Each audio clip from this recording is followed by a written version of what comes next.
All right, kids, Ham and Cheese back here again with you today. And up on the bench today, we have the Hangell. Hell, I don't know how you say it. You sponsor my channel, I'll get your name right. Adjustable DC power supply. All right. These are power supplies that run in the range of anywhere from about $30 to $60. This particular unit, $49.99 on Amazon. Link in the description. And remember, that's an affiliate link, so we get a cut of it. Okay? Let's first talk about what this thing doesn't do and get it out of the way. This thing does not provide you with enough power or consistent power to power your HF sets, your dual banders, or anything of that nature. This isn't an Astron power supply. This isn't a pyramid. It's not a switching supply. It's not a linear supply, okay? This is an adjustable DC power supply. It's a piece of test equipment, all right? Now, reason why we have it is because we're going to use it when we do work on our HF sets this winter that you're going to see on the channel. I know we've been showing a lot of test equipment, but that's the reason why, because I want you to see what it is that we're going to be using so that we don't have to explain it later on. Okay? All right, let's talk about what this thing can do. Coarse and fine voltage adjustments, anywhere from 1/100th of a volt all the way to 30 volts. Amperage adjustments, coarse and fine. 1 milliamp all the way to 10 amps. We'll show that in a second. Another feature it has an output switch, meaning I can turn these lugs on and off at my control. They're not just firing away. All right, that's one of the things that makes this already better than most of it in its price point, is that switch right there. Another thing, overcurrent protection. This has an overcurrent protection that I can turn on and off. And that's a good thing to have, because maybe some things I don't want overcurrent protection on, such as if I'm trying to format a 4.2 lithium-ion battery, or if I'm trying to slow trickle a 12-volt sealed lead acid. I don't need that, so I can turn it off. But if I'm doing something like this guy right here, this Sunny Japan, and I want to make sure that it doesn't give up the ghost with a short or something that's getting super hot and running away, that's what that's for. Another thing you want on these, you want a front-end power button. You want that because if this thing fails, you can jump up there in a second and shut that thing down.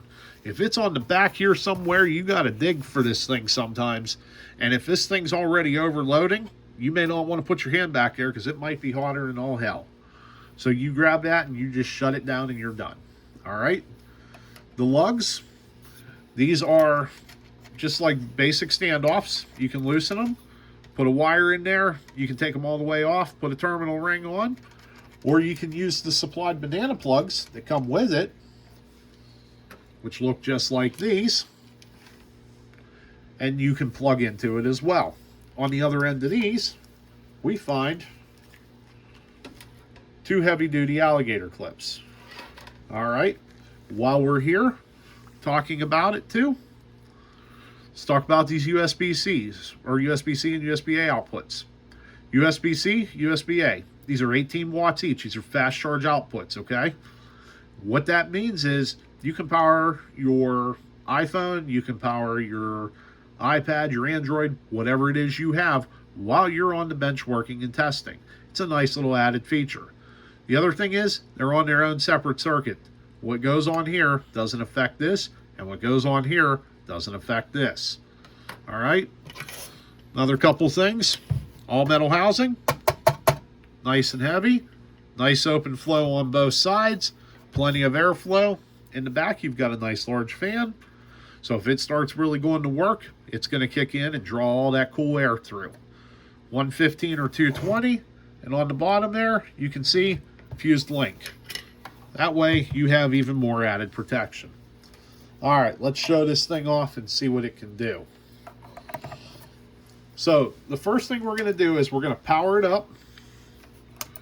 Just like so. And it didn't come on because I bet that cord's loose in the back. Let's just make sure.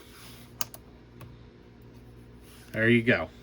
Make sure your plug's in nice and tight. Okay? It's never done that to me before, but we were moving it around, so I expected to do it. All right. So we have currently 2 volts on it, 20 milliamps. We were playing around with it. Let's show off how it works. We're going to drop everything to 0 real quick. Start with your voltage. We can do 1s, or we can do 10s all the way up to 30 volts, just like so. We'll drop it back.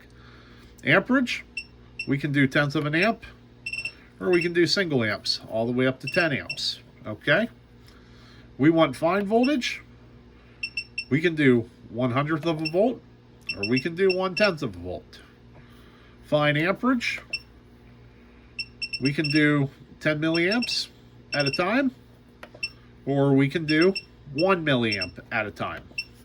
And the wattage output is whatever wattage it's drawing as it's cooking. Okay, basically.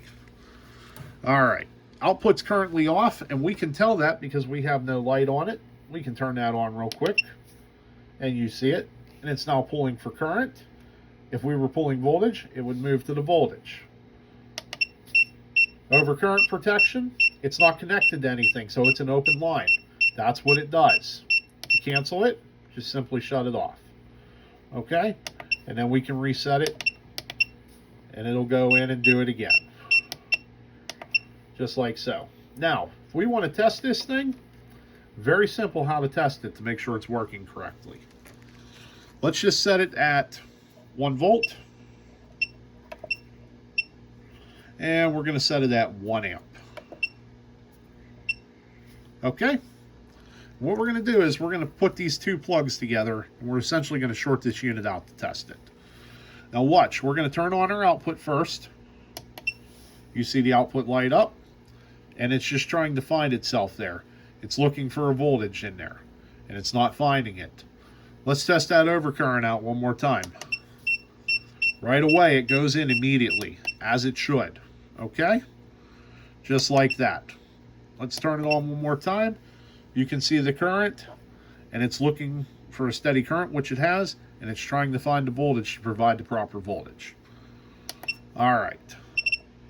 So we're going to reset this now, and we're going to hook into our transistor set.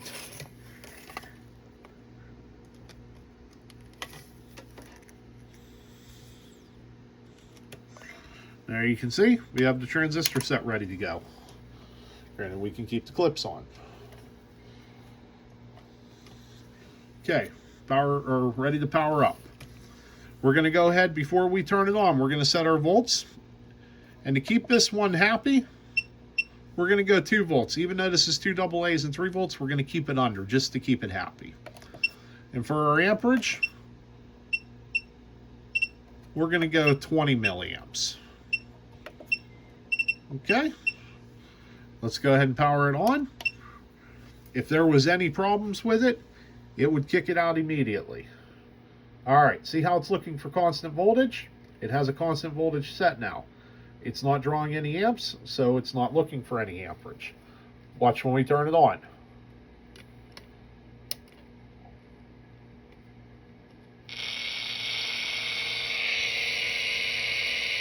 And it's working to fluctuate and find a sweet spot for those amps now. Since it hasn't found it, it doesn't have that constant amperage now. Okay?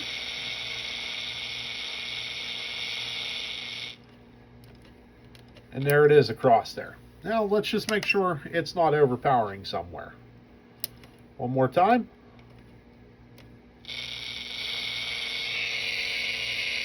And there you have it. Okay? And now we're just going to shut it off from there. All right, so there it is. One more time. The Hangell or Hangell, whatever you want to call it, adjustable DC power supply. You see how it sets and what it's capable of doing. One more time. $49.99 on Amazon. Great buy. One of the best in its class at this price point because of all the features that it offers. And we've got the link in the description. Remember, we're an affiliate, so we get a little bit of cut from that if you buy from us. And remember, too, we're going to have the Amazon link for our regular stuff in there as well. So even if you don't want to buy this, while you're in there, click on that Amazon link, go buy yourself something nice, and we get a little cut of that as well. All right, kids, there it is. Thanks for watching. 7-3.